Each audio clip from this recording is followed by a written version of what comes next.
There it goes. Thanks, Barbara. Okay, so we have been getting reports or replies from people who are not our patrons to notification emails saying, I think you have my email tied to an account that's not mine. Could you check on it? And we check on it, and their email is not in our system, but a very similar email will be in our system. So it'll be like Barbara.Johnson is the email that we're hearing from, and that's the one that got the notification. But in our Koha, it will be Barbara Johnson at gmail.com. And so we look in the logs of Koha, and Koha says that it emailed the right address, and it only has a record of the right address. But we're clearly hearing from the one with the dot in there saying that they received it, and like you can see the exchange where they got the email. So somewhere, and Bywater is saying it's somewhere in the Amazon Web Services or whatever, and that's way beyond my technical expertise. But they're saying that's where the breakdown is happening. But what's mysterious to me about it is how does the computer AI know to put the dot between Barbara and Johnson instead of just randomly between an A and an R or whatever? Like, why is it happening? And nobody can tell. But we've had it happen at least twice that I know about. And so I feel like it's probably happening more often that we don't. So my understanding of Gmail is that Gmail addresses, dots don't matter in Gmail addresses. If somebody has Barbara.Johnson, that anything addressed to Barbara.Johnson, Barbara.Johnson, that those all go to the same place, and that Gmail doesn't allow multiple addresses with different dot combinations. So that, I mean, that sounds to me like the address in Koha, the email address you were given was wrong. Okay. That only explains it for Gmail. I don't know about other. Well, the two instances that I know about were both Gmail. And maybe, I think we did follow up with the patron and it was the right email address. So I haven't heard about this where the dots don't matter in Gmail. That's interesting. Maybe I'll look into that more. I put a Google support link in the chat. Okay. But I guess nobody else has had this happen to them. I haven't. I have Okay. actually. I think we ended up getting an email from Australia or something complaining about why am I getting C-confined emails? So yeah, it happens every once in a while in a blue moon, but not very often. I'm gonna try it because I have Gmail with myself. I'm gonna email myself with add a dot and see what happens. Yeah. Maybe I'll make a new friend.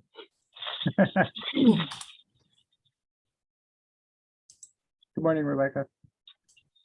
Morning, all. Sorry I'm late. Oh, no problem.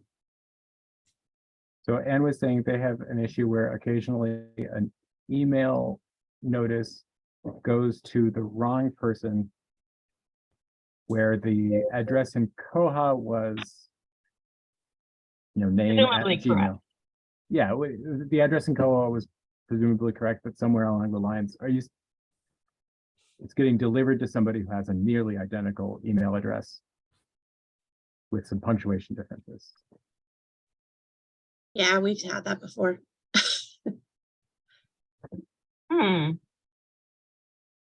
Now I'm wondering if our patrons just have never told us. Yeah. The new thing I'm seeing is the people who are using the plus sign. So it'd be like their name and then the plus sign, like blah blah library at gmail.com. So it knows which, I guess, person is selling their email address, which I hadn't seen that before. So that was a new one for me this week.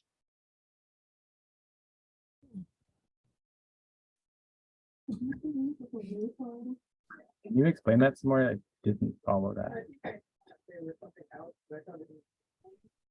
Yeah, so it was a person that had their username, their regular Gmail username, and then they had I think it was a plus sign, and then they put our library name at the end of it before the @ sign. So it's, I guess that's way that they can track who's selling, if someone was selling or who was selling it, which I thought was pretty interesting. That's the first time I've ever seen it. I'm looking to see if I could find an article on it. Yeah. Um, is- Okay, I tested emailing myself with adding a period, and you are 100% right. It doesn't matter. It just came to me anyway. So that's making me think that the email address in Koha, it must be wrong. So Although that just puts you in another yeah. sticky situation. New kind of number of email addresses. Huh. Fascinating.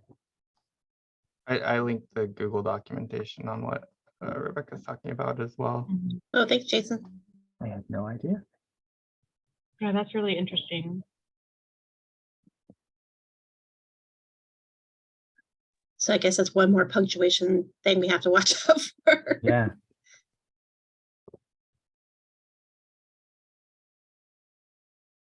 So Rebecca, do those emails then go awry in some way if they have that weird format? Well, I had one that was bounced. So we were trying to figure out what the problem was, and that's how I noticed it had this plus sign, but it actually turned out to be that the part before the plus sign was incorrect. Oh. Yeah, it was a typo, couple of missed letters. So I wish there was a way in Koha to like say, you know, if you type in Gamel instead of Gmail, like, you know, I know that's an easy report to fix, but it's just kind of annoying to say, you know, that's not a real domain. It happens a lot. And I Or guess .co, .cm. I mean, I guess .co could be a valid domain, but yeah. Well, yeah, that's the thing. Like you could write jQuery that would let you not submit like a patron edit if you have Gmail instead of Gmail, but I would worry about sort of coding in too many of those little like hard-coded exceptions, and then I don't know, tomorrow somebody found Gmail and it catches on like wildfire. yeah. I think Gmail should just, you know, adapt Gmail. You know, be like, okay, if you type Gmail or Gmail, it's still gonna get you. Yeah, if they can make the period in your name not matter, then I feel like they can make that work. Absolutely.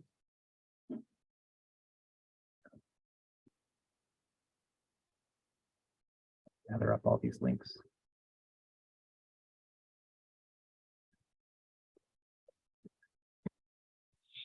So it sounds like the takeaway on misdelivered emails is, yeah, that happens sometimes. Sometimes it's patron error. There's some possibility of also technical error, and none of us have the ear of anyone who could fix it. Good to have company. Yeah.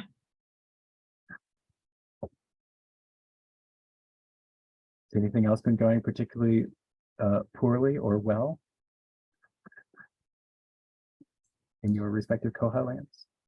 Well, I had a staff member ask me if there was a way to find out how many holds had been placed on a particular title. And so you can get the holds history for a patron. Like lifetime holds on a title? Yeah. And I wasn't coming up with anything, but then I didn't know if there was a report. I came up with a report on the wiki that gave you like the top 10 titles that had the most holds or something like that, you know, which you could Mhm. adapt to do things, but they were wanting to know about, you know, a particular title. And I didn't know if there was anything built in that I'm missing, or if anybody had a report that did that kind of thing, or. I mean, that should just be in the data. Well, I mean, if when you say a specific title, if that's synonymous with a specific bib, Yeah. then So yeah, like all items attached to that bib, you know, across all of those, how many holds did this particular title, you know, get on it? Yeah, I have a very basic one from just using the old reserves where you look up the bib number. yeah, and that should work. Okay. Every entry in old reserve should have a bib number, and you should be able to just count those up by bib. And if you just do a select star, it gives you also the found, because that sometimes pops up in our questions too. It's like how many were actually waiting or found or filled or checked out or but I don't remember how long the old reserves table goes back. Is that a 180-day table or? Generally, there's nothing pruning that. Okay. Oh yeah, this one's from 2020 when we first came on, so that makes sense. That's good. I was running into that question. I wish there was a way that could just somehow flag it every time you do a table. It's like, hey, this is a modified table that doesn't keep everything. Because it's hard to keep that list. I have a running list. I just forget it sometimes. Mhm. I asked Bywater for a copy of our cron files, which is imperfect. I have to keep asking them for new copies of it because it changes. But that at least like shows me the cleanup database cron and the parameters it's running with, which would be what would, if something was deleting old values, it would be a cron job and it would probably be cleanup database. I know they've talked before about how they would love to figure out how to just let everybody see their own cron jobs. There's not currently a good way to do that. Well, at least now you can see them in the logs, which is, one step up. But Most of them you can see in the logs. yeah, So here, let me share my screen. This is our cron jobs. I don't know, which is kind of unreadable and impenetrable, but it starts to make sense if you stare at it long enough. I come down here to cleanup database. So let's just find it. That would be easier. I can see that this is running daily because it's out of the cron's daily file. So every library has two cron files, one that is the things that run once a day, and then another file that is the things that are scheduled to run on some other frequency. So this comes out of the daily part. It runs the cleanup database cron, and these are the things it's currently doing. Cleanup database is a real like Swiss Army knife. It has a bunch of different functions it can do. So we are deleting self-reg patrons, both the expired ones and the unverified ones. One of those is on patron expiration date, and the other one is about whether or not they've clicked the link in the self-reg email that they get. We're deleting old sessions, so just like forgetting the fact that people have logged in. Deleting the zebra queue and list invites, not that I think we have any list invites. Old Z3950 info and action logs. Oh, and old mail. So that's where your notices disappear after a year. But nothing in here talks about deleting old reserves. Like I said, I think cleanup database could do that. But yeah, I come back and look at this fairly often. And again, I wish they would give me some easy way to see it live.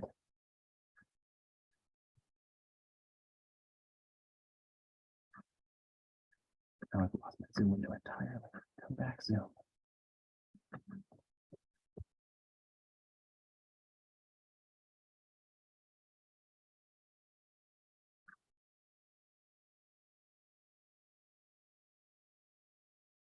Also, let me put here in the chat. The only bit of like Koha on GitHub that I have bookmarked and go back to repeatedly is this page of all of the cron jobs. So these are like the things that Koha knows how to schedule. And it is helpful to come here and look at cleanup database. Make sure you're on the right version of Koha.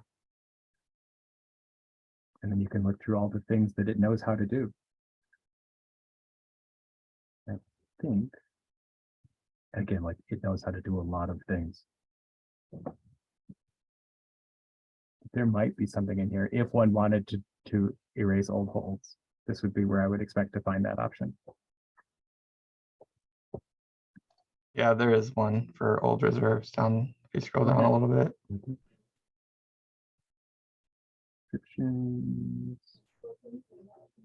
right under old issues above transfers.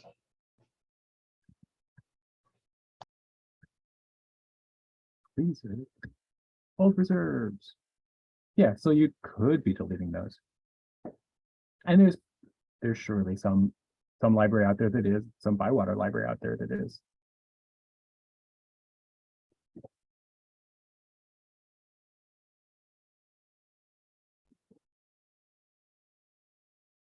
Can't remember if old reserves gets anonymized based on patron privacy settings. If it doesn't, that would be a good reason to want to delete those.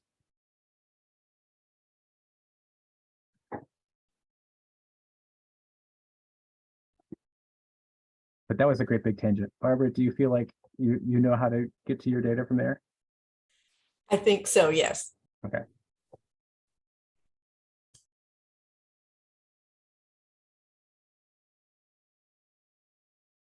What about you, Jason? What's exciting in Koha? Not that you have to take a turn. Oh, I'll take a turn. I don't have anything exciting. I did a terrific every other Thursday video with George and Christopher yesterday, so I feel like I can't spoil that. You can I give guess us I a do hint. have a is this a bug question? Let me share my screen.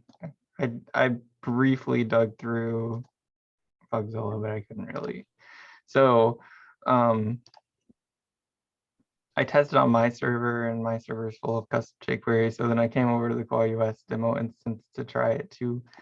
And I keep getting this error when I go into manage stage records. So like anything I go into, I get a little alert that says something went wrong when loading the table. It is a bug. Okay.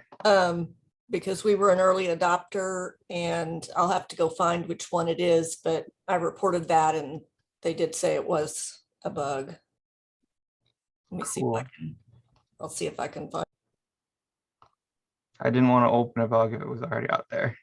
And I didn't want to open a bug if it was something I was doing, but it doesn't seem like it's my fault this time. Barbara, is it your memory that was specific to that table, or was it a broader data tables thing? I think it was specific to that one. Makes some sense with the new like matching management stuff in 2205 or 20. Yeah, that's what we're doing.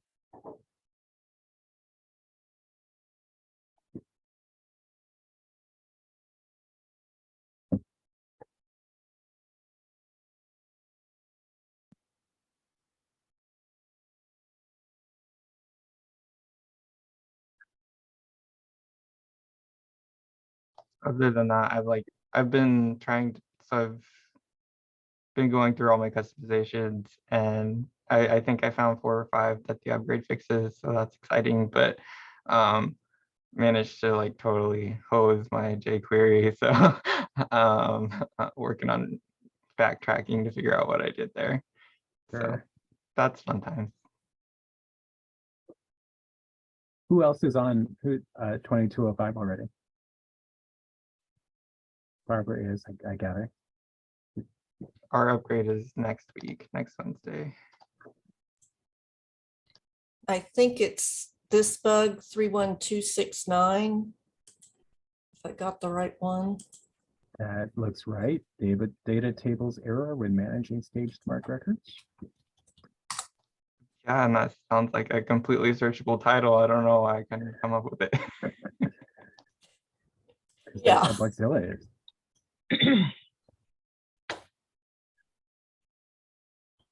Okay, so it's already been backported to 220506. That's good news. And it doesn't prevent you from doing anything, but you do sit there and think, whoa, I got an error, so it's alarm first. And it's in cataloging, so I know that's just gonna cause the sky to fall. So that's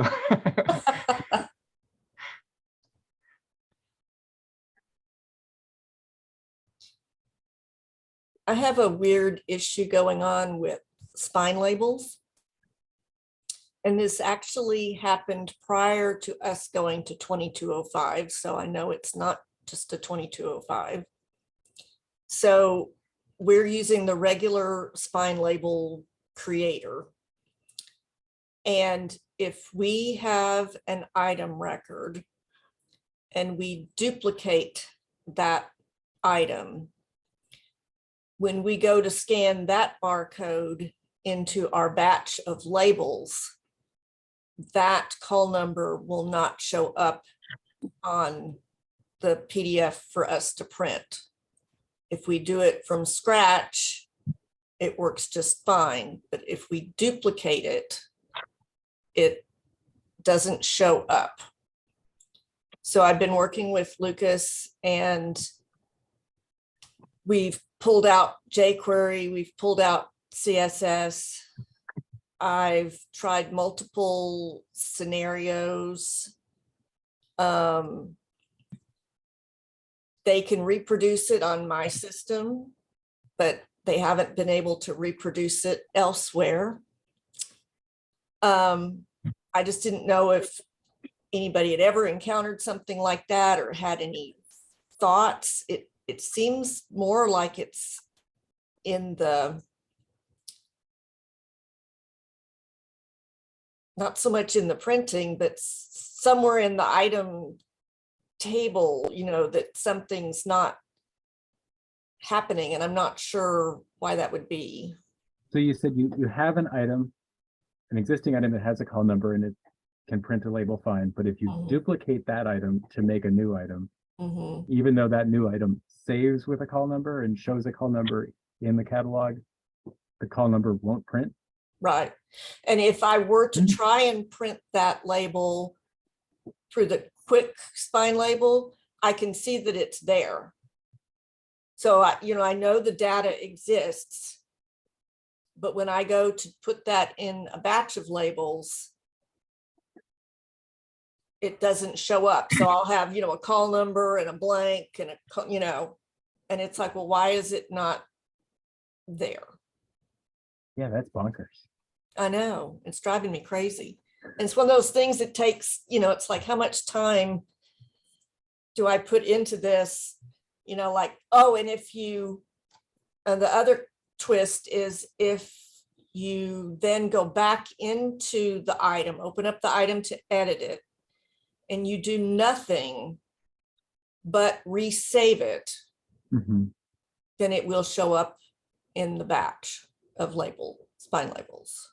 So it's like, I've done nothing to that item record except resave it. So why would that then allow it to be in the batch for printing?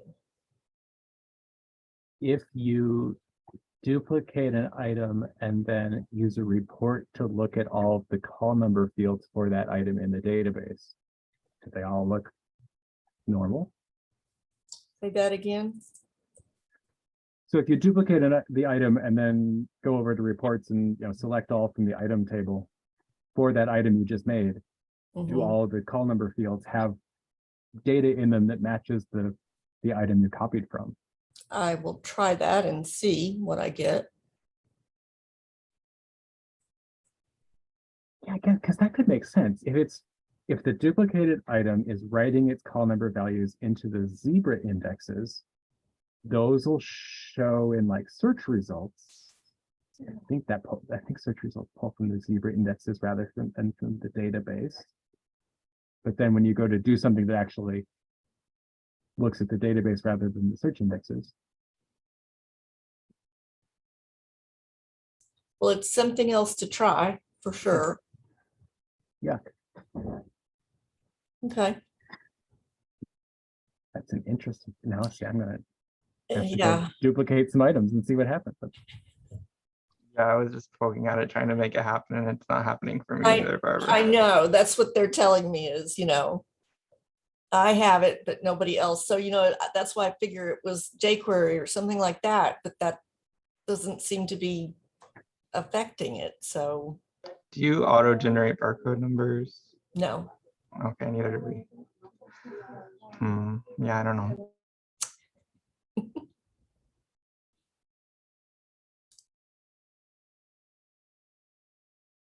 That's a fascinating issue that I will continue to think about because it just doesn't make any sense. Good job. Way to find a weird one. Hello, Christy and Sunita. You came in while we were talking last time. Welcome.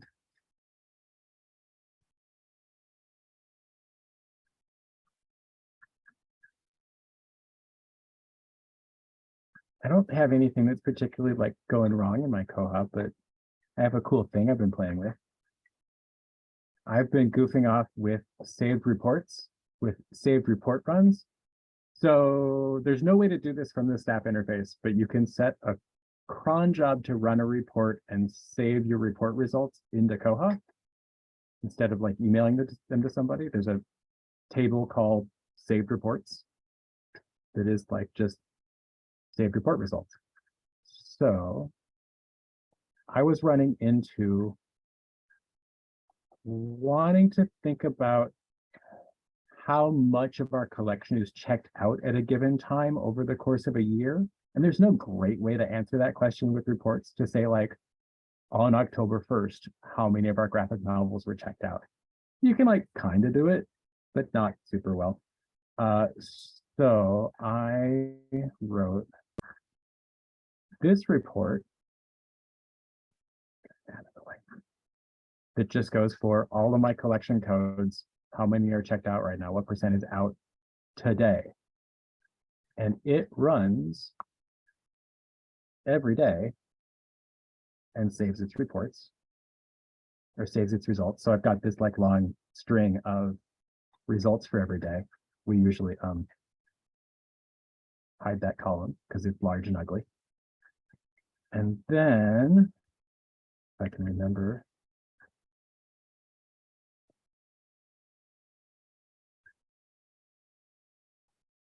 nope. Sorry, I need to find my report that then brings all that data together. I make too many reports and then they're a big mess.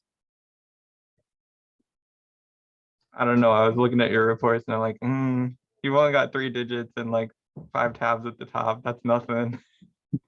Oh, where did it go?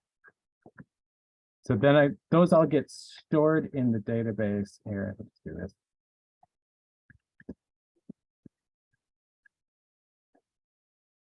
Is there an underscore or not an underscore? The biggest reports question in the world.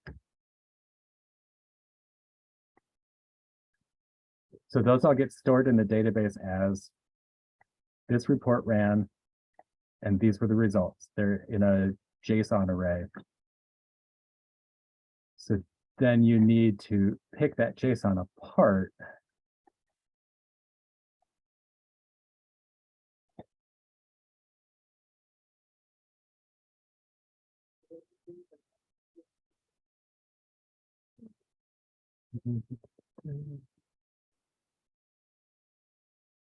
Pardon me as I lose my report.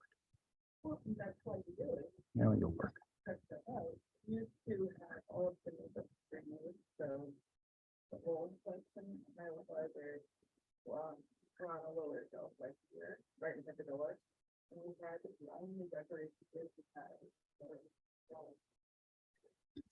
Notes in here to tell me which one are which. Sorry, totally blanking. Let me stop sharing my screen and find this thing, because I will totally not find it while everyone's looking.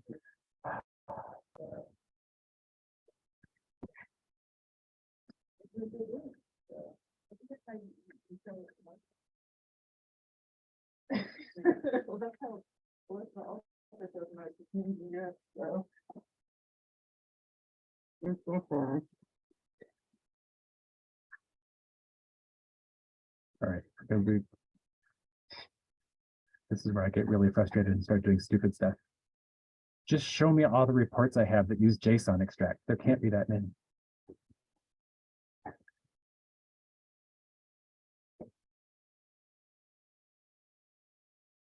Guys. I think there's an underscore there too. Ah, I want 399.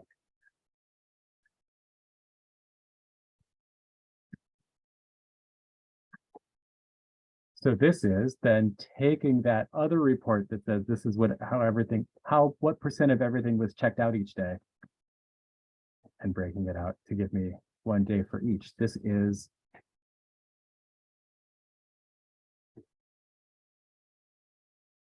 I am just figuring out how to pull things out of JSON arrays, which has been a fun reports learning experience. But I do like this because then I can make a chart.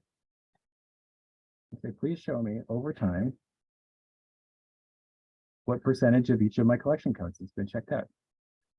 So I can keep an eye on. We started letting people have hotspots for longer and renew them. Is my hotspot collection getting to be busy all the time? And it's it's keeping pretty high. This does also reveal weird things, like all of a sudden one day, 40% of my large print science fiction and fantasy was checked out. Jumped up from 0 to 40, and that was because somebody checked out a book. We have 5 books in that collection. So all data must be interpreted carefully, but I've had fun with this. I've got this one that is showing what percentage of each collection code is checked out every day, and another report running that counts up how many things patrons have checked out of a day, because we also just removed all of our limits on like how many items a person can have. And I don't expect that to lead us to any problems where like everybody's got 2,000 books all the time. But just in case someone takes home all of the DVDs, we'd like to be able to know that, and we want to adjust our circulation policies again.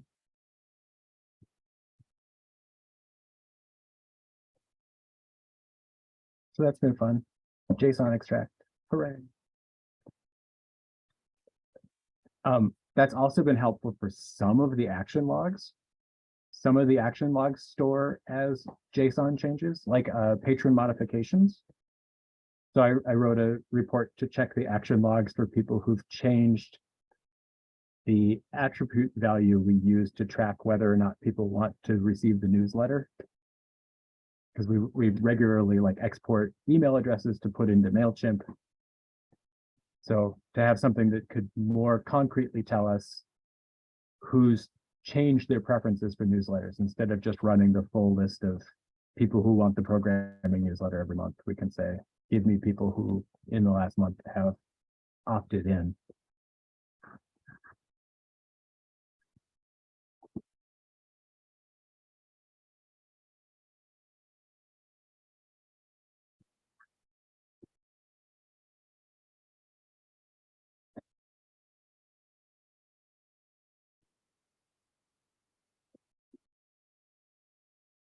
Anybody else had fun SQL victories or challenges?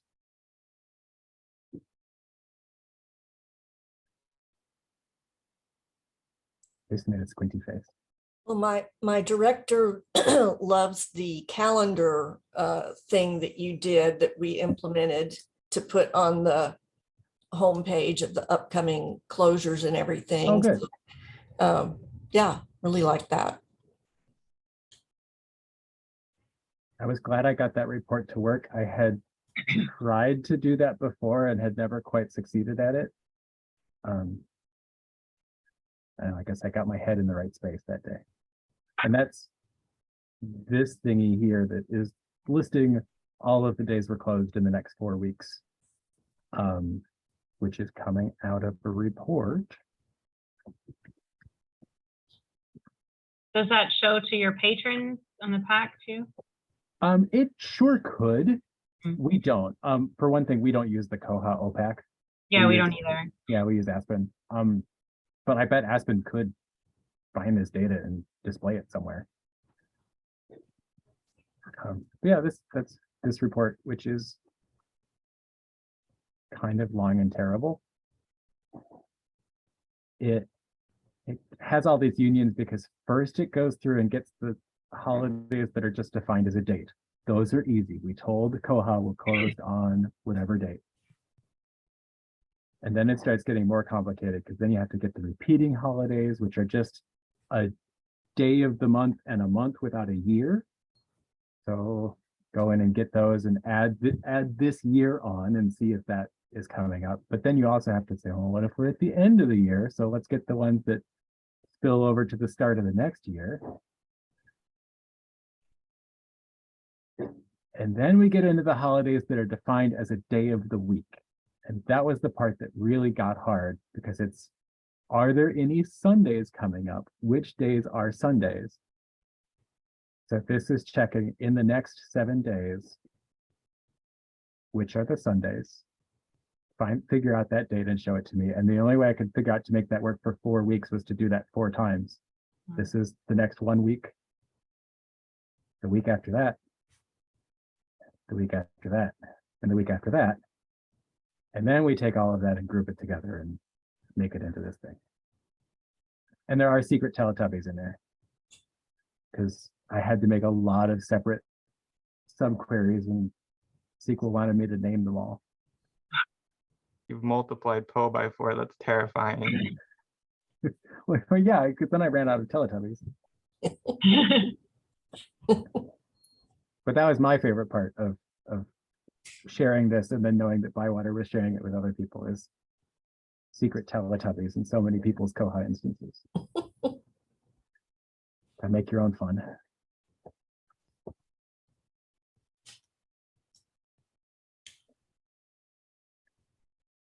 This report doesn't do anything with exceptions to repeating holidays. If you're using it and you have exceptions to your repeated holidays, this is going to say that you're closed on those days, even though you aren't really. Because we don't use those, and so I didn't have to figure them out. And I didn't want to. Does your Also, report change based on what branch you're logged in as? It could, it doesn't. Again, because our branches are all closed or open together, Okay. with the exception of our storage branch, which is not really a branch, so nobody cares.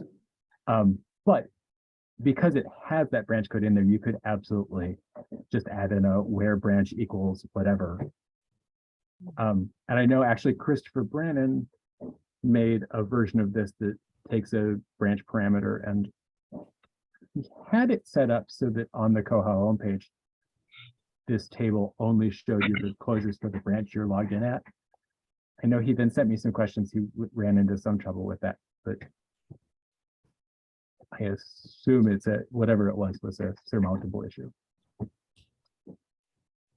That's very cool, though. I hope it continues to work. And we realized after I got it up there that our CERC staff sometimes takes out a day we're not really closed, but they take it, out of the calendar because they don't want to have it figured into different CERC type thingies. I don't get into that. So we just have it as, I think we labeled it library calendar or something like that. Oh, okay. And then I know that sometimes they'll get confused because they have those days in the calendar that were not really closed, but they've taken it out of the calendar. So then they're like, why didn't I get overdues this morning? Or why didn't something happen? And they told me that this was helpful to them, because then they're like, oh, because we marked that as a closed day, even though we're really operating. I don't understand all those things, but I was like, okay, that sounds great. Yeah, this did wander into the sort of baseline confusion of the Koha calendar, where it's not really a calendar of when you're open, because it doesn't really care that much. It's a calendar of on which days you want to do some CERC stuff. Do you want to charge fines today? Do you want things to do you want overdue notices to go out? I know this led Christopher to go file a bug about how we should have some place in Koha to list like partial closures or hours variance in your hours that currently Koha just doesn't know or care about. Yeah, we label those holidays as Koha closures.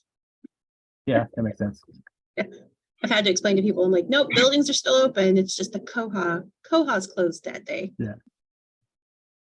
Oh, and It's the only we way looked. we figured it out. What do you guys call it?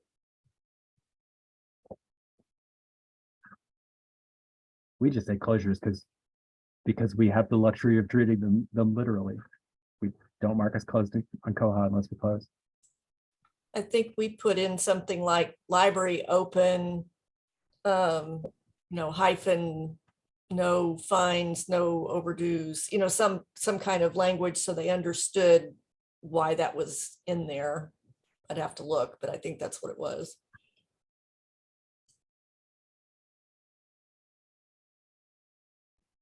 I filed a tangentially related bug, has nothing to do with this, except it's the calendar. I want it to be lazier with the calendar. So I want like end of the week, day of the month closings.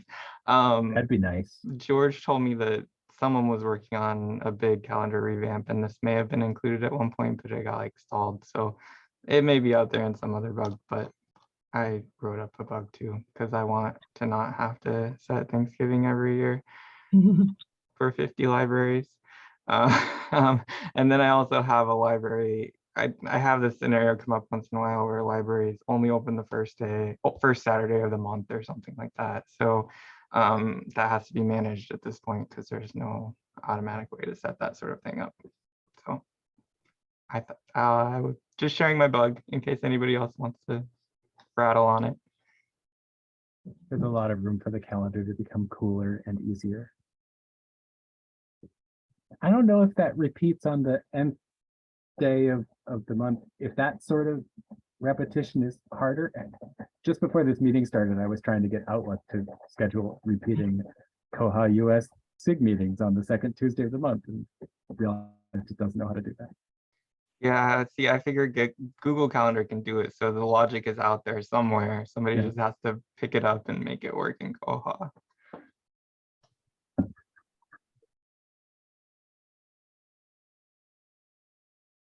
Excuse me, I'm bad at tea.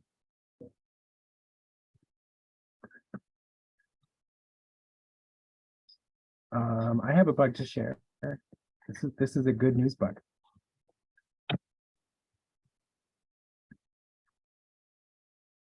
Doesn't look like it from here, but I was pestering Bywater about this one.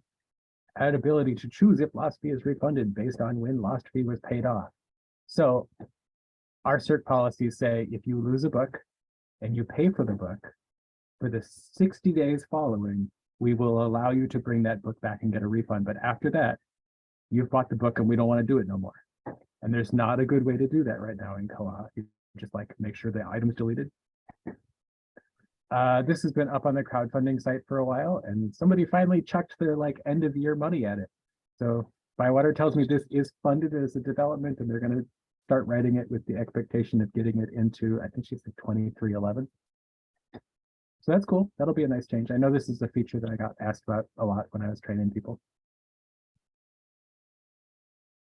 So nothing exciting in Bugzilla yet, but I'm told it's coming.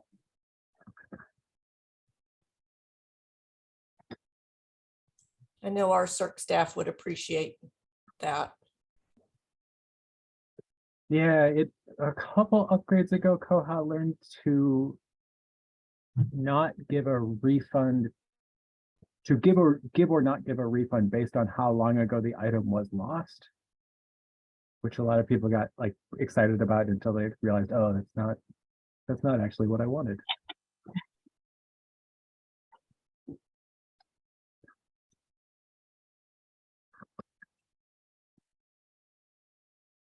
Anybody else have bugs you've been excitedly keeping an eye on?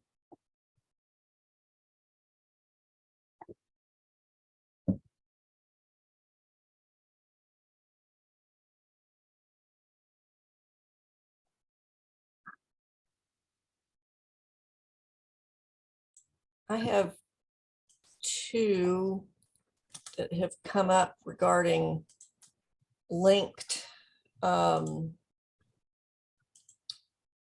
linked accounts, I guess. And let's see which one I put in there.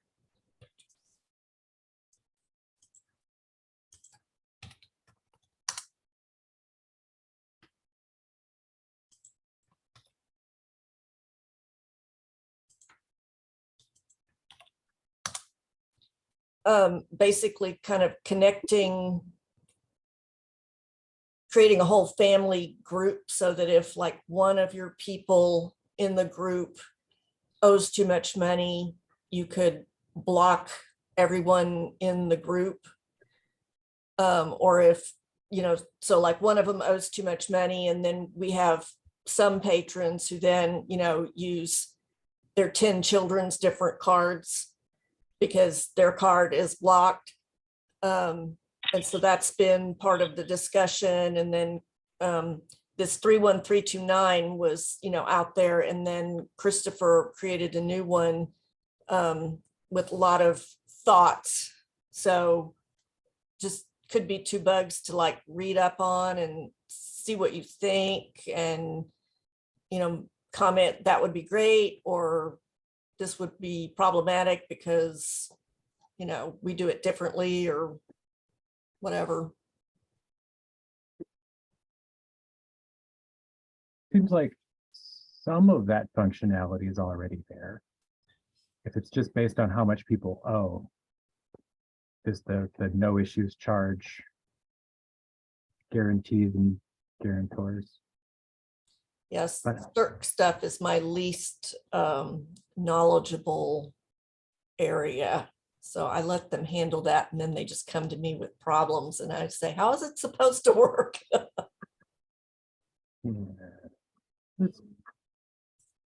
So no issues charge is the system preference that says nobody can check out if they owe more than that much money. And then you can say no issues charge guarantees, block a patron if their guarantees, their children, their dependents owe money. And then you can do that the other way around and say block the dependents if their guarantors owe money. But that doesn't quite get you to block the other parent if the first, like if assuming a family unit of 2 adults and several children, if one of the adults owes money, the other adult I think is still allowed to check out, because we don't quite think of them as a family. We think of them as a bunch of guarantees who each have 2 guarantors. And there's like no relationship between the 2 adults. I'll have to check and see what our settings are. I know sometimes there'll be these kind of preferences and we'll use them, but then CERC staff comes back to me and they're like, yeah, but we really need this extra little thing and it doesn't really do that. I'm like, Yeah, and I think the discussion that like spurred this one on was extending that to restrictions. So like, Yeah, because it's just covering fines right now, and that would make sense to like grow this. So like add restrictions, and then I haven't read through this family thing, but that makes sense where you're tying accounts together, regardless of them being children or adults or whatever. I know this is something we've avoided in the past because we didn't want to like punish the kid because of the parents' misgivings and whatnot. But so it's nice to see that there's more granularity in the system preferences where it's like block the kid if the parent is bad, but don't block the parent if the kid is bad, that sort of thing. but you're right that restrictions, like, so we don't charge overdue fines. We instead restrict patrons who have items that hit a week overdue. So if we wanted to use family units and start reciprocally blocking them, it would really need to be restrictions to be of any use to us. So that is a reasonable extension there.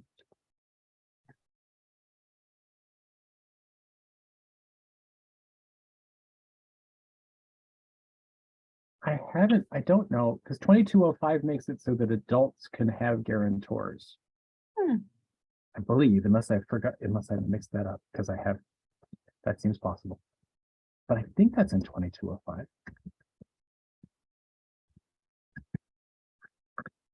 Verify that's true.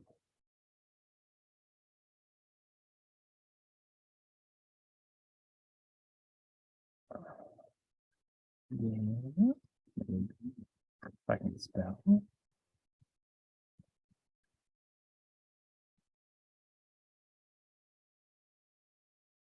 But then I don't know if if someone can be both a guarantor and a guarantee. Like you could kind of accomplish a family unit by making the parents each other's guarantors.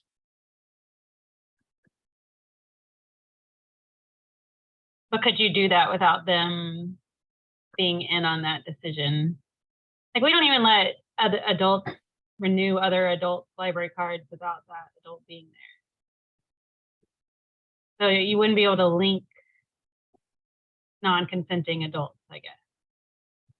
Well, and Koha would let you do that. Koha doesn't make guarantor-guarantee relationships something patrons control. Right. Yeah, it's more of a holistic ethical issue where, like, you always get that example of the wife checking out the book on divorce and not wanting the husband to know. So like if you link them and they can see each other's stuff, that's a big no-no. The ability for adults to have guarantors is in 2211. So next upgrade. And then there are specific system preferences about who gets to choose whether or not someone's guarantor can see their fines and their checkouts. So you could set it that these adults are guarantors to each other, but they don't get to see each other's checkouts and they don't get to, But it is just like tiptoeing down a kind of weird, messy path of patron information.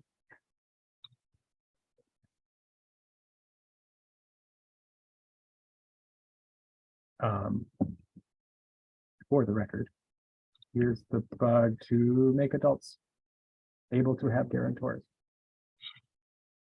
which will be a nice change. Like, obviously, there are people who are over 18 who are dependent on other humans.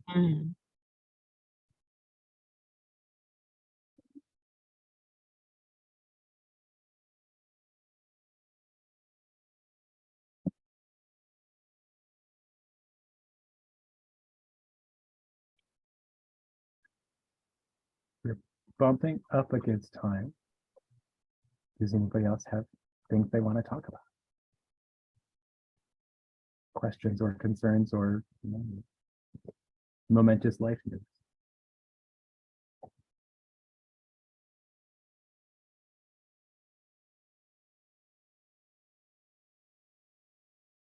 That sounds like the end of the meeting. I'm going to click the stop recording button.